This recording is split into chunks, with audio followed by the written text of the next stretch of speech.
Welcome back, Connect Groups. It's Pastor Brian, a Friday morning for me, and every Friday morning for the next 16 weeks, I'll be joining you with some thoughts about the prior Sunday and giving you an opportunity to think about and talk about and experience God's Word in a community like a Connect Group.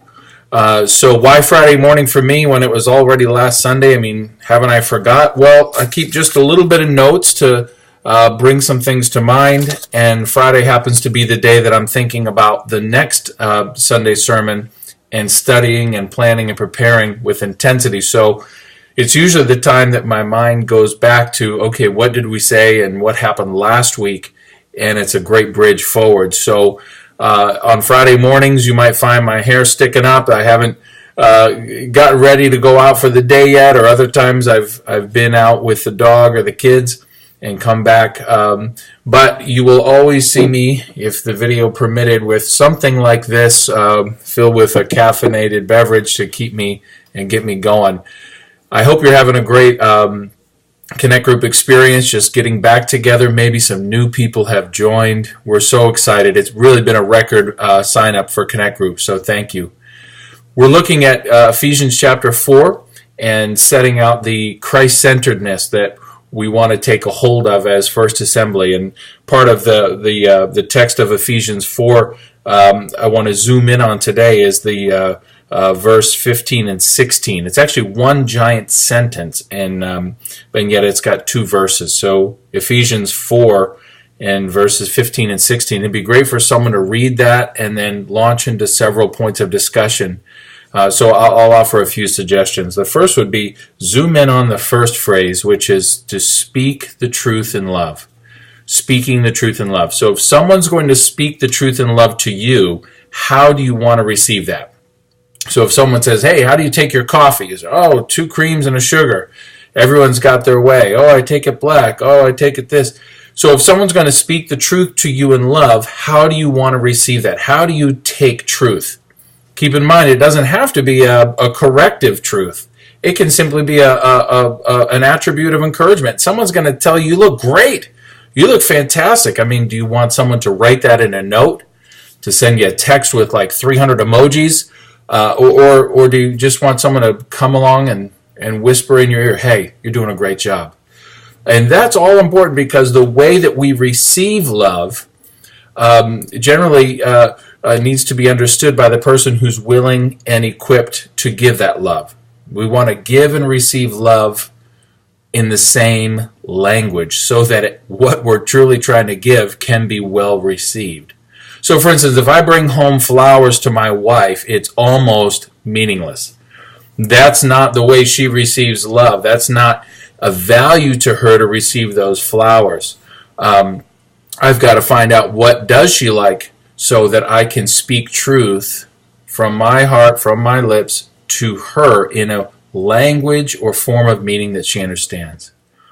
So after you discuss kind of around the room, hey, here's how I like to receive truth, then I think it'd be great to dive into some of the kind of concepts that are right here. Some of these ideas, it's talking about all of this truth speaking and love is to grow or build up. So this idea of growing and building up, maturing and moving forward and moving up, what do those words mean to you? So for instance, you might think growing up, growth. I think kids are growing up, they're young, and then they become older. And so what do we do to help kids grow? How does that process work itself out? Others might think growth and think, hey, financial investment. It starts in a small seed, and then it grows over time. So describe that picture that's in your mind, and hey, here's how that kind of works. And then together, pull out some of the truths, some of the principles. Here's how growth works. Here's the ingredients of growth. If you're going to grow a plant, you're going to grow a kid, you're going to grow an investment, here's probably some very similar things that all need to be there to work itself out. Well, if we're going to grow as people, as human beings, by speaking the truth in love, probably stands a reason that those principles will also prove well to be applied. So the last thing would be take a moment and apply it right now. You can either go around the room, if you've got the time, and say something that will build up each person in the room. Speak the truth in love. You can choose to put someone in a hot seat, is what they'd call it in the church of the 80s and 90s. Get in the hot seat and people are going to pray for you. Well, that's a form of encouragement and a form of building up and a form of love, speaking the truth. But rather than pray initially, speak to them and say, hey, I want to tell you, this is what you mean to me. This is a value I see in you. This is some great attribute in you. You're amazing. And see this speaking the truth in love have an immediate effect. It will cause growth and building up and strength to arise.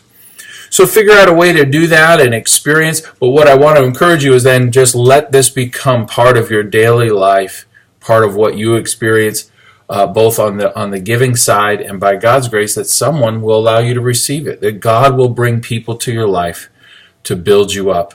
This is the big idea of last week's sermon.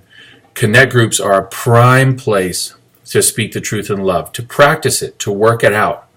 I'll admit sometimes doing this in your family, in your home environment is easier said than done because there's things going on, we're busy, and people right close to us can tend to be the ones that aggravate us the most, but it needs to be done in the home as well. So let this moment together be a starting point, not the finish line. Enjoy it and build each other up by speaking the truth in love.